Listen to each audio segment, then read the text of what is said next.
जय हिंद साथियों, स्वागत है आप सभी का एक बार फिर से पूरा नॉलेज यूट्यूब चैनल पर। ठीक है दोस्तों, मैं राकेश आपके लिए लेकर के आया हूं इस वीडियो में बैंक से संबंधित महत्वपूर्ण प्रश्न और उनके उत्तर। बैंक से संबंधित महत्वपूर्ण प्रश्न उत्तर। ठीक है, अपना पहला प्रश्न है, वर्तमान में भारत में कितने सरकारी बैंक है? वर्तमान में जो है भारत में कितने सरकारी बैंक है? तो दोस्तों इसका उत्तर हो जाएगा कुल 12 सरकारी बैंक है वर्तमान में। और आपको बता दूं दोस्तों कि 2017 में यह टोटल 27 थे। 27 बैंक थे सरकारी बैंक 2017 में।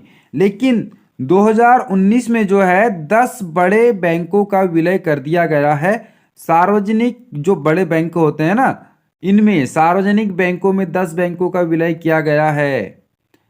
तब जाकर के वर्तमान में यह टोटल 12 सरकारी बैंक बचे हैं भारत में। अगला प्रश्न है, निम्न में से कौन सा बैंक सरकारी नहीं है? सरकारी बैंक कौन सा नहीं है? तो आईडीबीआई बैंक जो है सरकारी बैंक नहीं है। इसकी स्थापना हुई थी दोस्तों 1964 में। 1964 में इसकी स्थापना हुई थी, याद रखना। और एक इंपॉर्टेंट बात बता रहा हूं मैं आपको कि 2018 में जो है 51% हिस्सेदारी एलआईसी ने परचेस कर ली थी। इसकी आईडीबीआई बैंक की। और 2019 में इसे प्राइवेट बैंक घोषित किया गया है। ठीक है, याद रहेगा। 2019 में प्राइवेट बैंक घोषित किया गया है। 2018 में एलआईसी ने 51% शेयर खरीद लिए थे। और इसकी स्थापना हुई थी 1964 में आईडीबीआई बैंक की। ठीक है, अगला प्रश्न है, निम्न में से कौन सा सुमेलित नहीं है? सही या गलत बताना है। बैंक और बैंक की स्थापना दी गई है।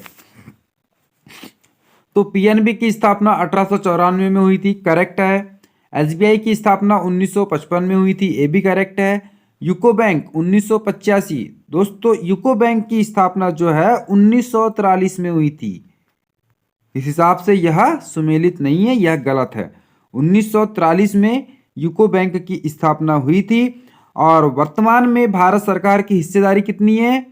93.29% यूको बैंक में भारत सरकार की हिस्सेदारी है वर्तमान में। ठीक है, कैनरा बैंक की स्थापना 1906 में हुई थी। चलिए अगला प्रश्न देखते हैं दोस्तों, निम्न में से कौन सा बैंक सरकारी बैंक नहीं है? सरकारी बैंक नहीं है तो जम्मू और कश्मीर बैंक, याद रखना। जम्मू और कश्मीर बैंक जो है सरकारी बैंक नहीं है। इसकी स्थापना कब हुई थी? 1938 को। 1938 को हुई थी, है ना। और इसका मुख्यालय कहाँ पर है? श्रीनगर में। श्रीनगर में इसका मुख्यालय है। दोस्तों इससे पहले वाले वीडियोस में हमने पढ़े हैं संविधान से रिलेटेड सारे क्वेश्चंस, जो कि बहुत महत्वपूर्ण है। और अब इसी कड़ी में बैंक के सारे क्वेश्चन, बैंक से रिलेटेड सारे क्वेश्चन, स्थापना बैंक का जो है एकीकरण राष्ट्रीयकरण कब हुआ था, कौन सा प्राइवेट बैंक है, कौन सा सरकारी बैंक है, यह सभी पढ़ेंगे। ठीक है, देखिए कुछ गलत होता है तो कमेंट में आपको बताना भी है कि यह गलत है। ठीक है, अगला प्रश्न है, देना बैंक का किस बैंक में विलय हुआ है? देना बैंक का किस बैंक में विलय हुआ है? तो दोस्तों इसका उत्तर क्या हो जाएगा? Bank of Baroda. Bank of Baroda में देना बैंक का विलय हुआ है। इसकी स्थापना कब हुई है? 26 मई 1938 को, है ना।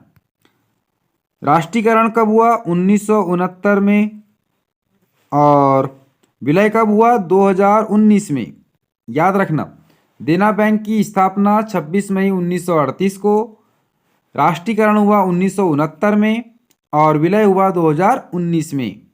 चलिए अगला प्रश्न देखते हैं, कुल संपत्ति के मामले में सबसे बड़ा सरकारी बैंक कौन सा है? सबसे बड़ा सरकारी बैंक संपत्ति के मामले में कौन सा है?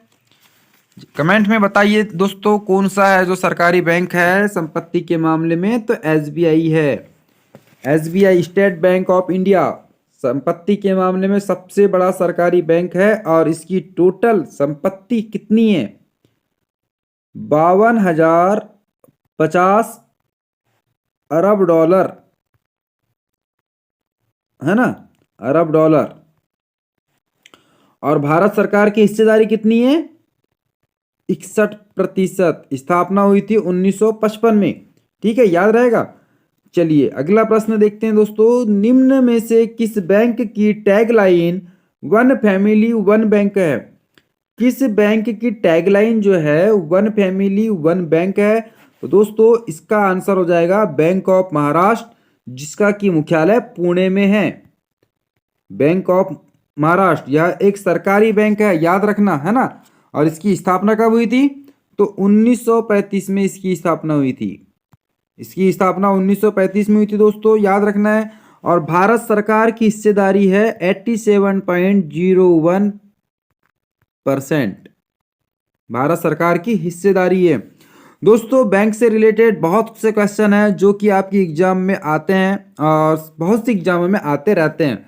ऐसे सारे क्वेश्चंस हम अपने वीडियोस में लेकर के आ रहे हैं। इससे पहले संविधान को लेकर के वीडियोस हमने अपलोड किए हैं। संविधान के सारे क्वेश्चंस बहुत जो इम्पोर्टेंट है वे सारे क्वेश्चंस लेके आए हैं दोस्तों। अब बैंक से रिलेटेड सारे क्वेश्चंस आपको देखने मिलेंगे। इसके बाद में मैंने आपको कहा है कि अनुच्छेद के ऊपर में मैं वीडियो लेकर के जरूर आऊँगा। तो अनुच्छेद से रिलेटेड सारे क्वेश्चंस कि सिर्फ आंसर बताऊंगा, ऑप्शन नहीं बताऊंगा, ठीक है, क्योंकि लेट होता है, वीडियो का ड्यूरेशन बढ़ता है। इसलिए दोस्तों वीडियो को ध्यान से देखना है और चैनल को सब्सक्राइब करना बिल्कुल नहीं भूलना। और कमेंट में बता दीजिए कि आपको वीडियो कैसा लगता है। मिलते हैं अगले वीडियो में जो कि आधारित होगा बैंक पर। जय माता दी।